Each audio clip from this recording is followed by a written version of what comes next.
Welcome back, everybody. We're taking a deep dive into curriculum integration this time. That's right. Specifically looking at what's called the sequenced model. So basically, it's all about making connections between different subjects Right. and teaching them in a way that really helps students grasp the bigger picture, like how everything kind of fits together. Yeah. Because like instead of having these separate little silos of knowledge for each subject, you're actually weaving them together into this vibrant tapestry. A tapestry, that's a good way to put it. Yeah. So instead of treating history and science and math like they're on different planets, Exactly. we're building bridges between them. Yeah, you're making connections. Okay, I like that. So I'm starting to get the idea, but I'm a very visual person. Okay. What would this actually look like in a classroom? So let's imagine like an elementary school classroom. So they're learning about insects in science. Right. Instead of just reading about them in a textbook, they could also read Charlotte's Web. So they're getting those scientific facts, but they're also exploring themes of friendship and empathy Yeah. through literature. Exactly. Yeah. Exactly. Okay, that's pretty neat. Or in like a high school setting, students learning about the stock market and math. They could at the same time be studying the Great Depression in history. Ooh. So it gives all those numbers a real world context. Yeah, that actually makes it more impactful too, right? Like, it's not just formulas on a page. Exactly. It's real people's It's lives. how this crash impacted people. Yes. Wow, okay. Yeah. I'm on board with this. Yeah. So it doesn't always have to be these classic pairings like insects and Charlotte's Web. Right. You could even integrate current events, right? Right. Yes. Current events are a really powerful catalyst for learning and connecting different subjects because you can tie them back to historical foundations. Right. You can look at the mathematical concepts that underpin a current event, or you can even look at, literary references. Oh, wow. So it makes it much more relevant to students' lives.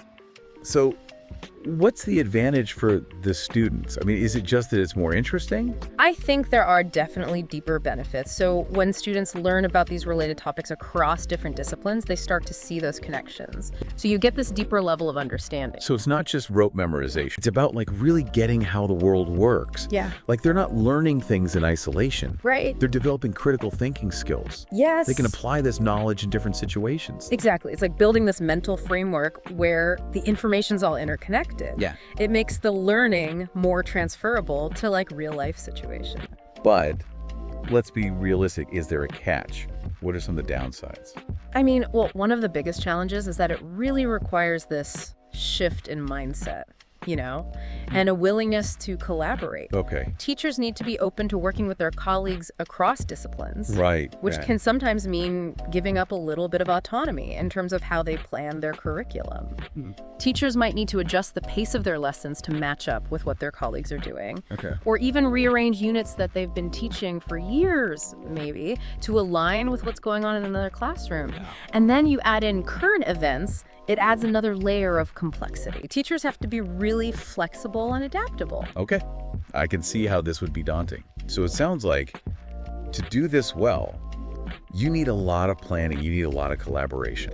But I know some of our listeners out there are teachers who are thinking, Yeah, this all sounds great, but how do I actually do this? right. What advice would you give to a teacher who's intrigued by this whole sequenced model thing, Yeah.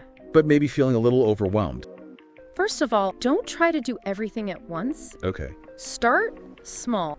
Pick one unit, maybe two. Find a teacher buddy who's teaching something related. Once you've got your partners sit down together and really map out your curricula side by side, Literally put them next to each other. yeah, and look for those connections, those themes or concepts that naturally overlap. And be open to brainstorming with your partner. Two heads are better than one. Right.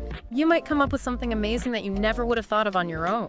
So collaboration is key. Okay, so to sum it all up, the sequenced model is about making connections. Yes. It's about collaborating. Yes. And it's about being flexible. Exactly. It's about making learning more holistic, more engaging for our students. And don't forget to have fun with it. Yes. This should be an adventure for you and your students, a chance to see the world in new ways. That's a perfect way to wrap things up. We've covered a lot of ground today. We have. We've explored what the sequence model is all about, why it's so beneficial, and how to actually make it work in the classroom. I hope we've inspired some of you out there to give it a try. We'd love to hear from you. Yeah, what two seemingly unrelated subjects would you sequence? What surprising connections might you discover? Happy integrating, everyone. Until next time.